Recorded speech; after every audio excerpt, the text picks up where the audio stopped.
Omicron. Omicron. Omicron. Omicron. Omicron. Omicron. Omicron. Omicron. The fast-spreading Omicron variant.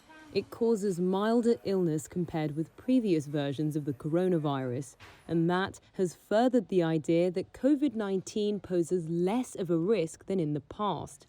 You know, be concerned about Omicron, but don't be alarmed.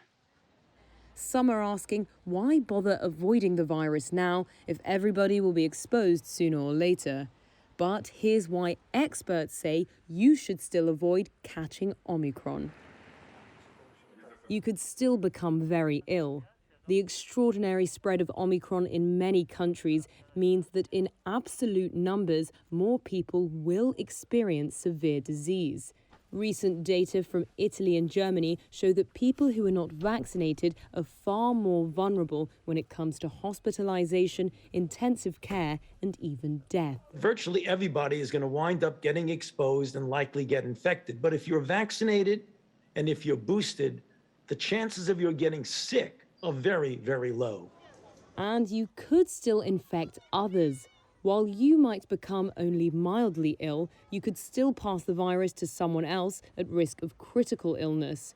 That's even if you have antibodies from prior infection or from vaccination, according to experts.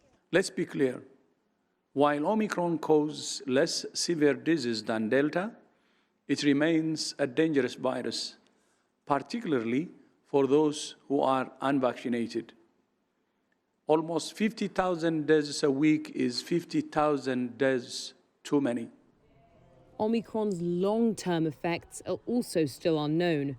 Infections with earlier variants of the coronavirus sometimes have caused the lingering, debilitating long-haul COVID syndrome known to many as long COVID. It's still also unclear whether Omicron will have any of the silent effects seen with earlier variants, such as self-attacking antibodies, sperm impairments, and changes in insulin-producing cells. Medications are also in short supply. Omicron treatments are so limited that doctors have to ration them. 2 of the 3 antibody drugs used during past COVID-19 waves are ineffective against this variant. The third, sotrovimab from GlaxoSmithKline, is in short supply, as is a new oral antiviral treatment called Paxlovid from Pfizer that appears effective against Omicron. What that means is if you get sick, you might not have access to treatments. Hospitals are also filling up.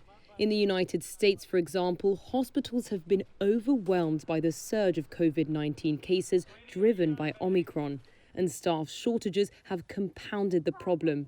Jody Parsons is a nurse in Ohio. I've never seen anything like it since I've been a nurse. When we had our first surge, when the pandemic first started, it was nothing like it is today. I would say we're surging more today in this hospital than we were when it all started a year ago, or 2 years ago. The record number of infected patients has meant that hospitals have had to postpone elective surgeries and cancer treatments. And during past surges, overwhelmed hospitals were unable to properly treat other emergencies like heart attacks. Finally, more infections mean more new variants. Omicron is the 5th highly significant variant of the original SARS-CoV-2. And it remains to be seen if the ability of the virus to mutate further will slow down.